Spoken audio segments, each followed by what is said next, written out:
اینا رو فقط قفل داره که می‌خوایم باز بکنیم نرمال در فیت می‌گیریم که رو هر شب لرزش درست یه فشار بدیم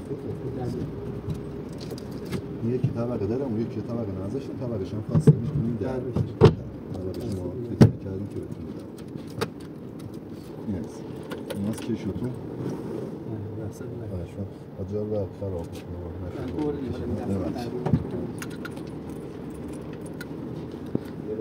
طرف داره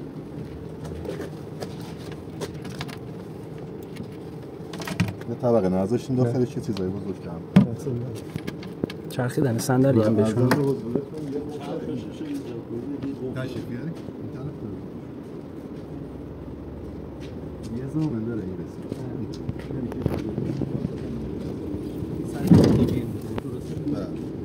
یه دقیقه بدش بالا تا قفلش هم که همین رو میان بالا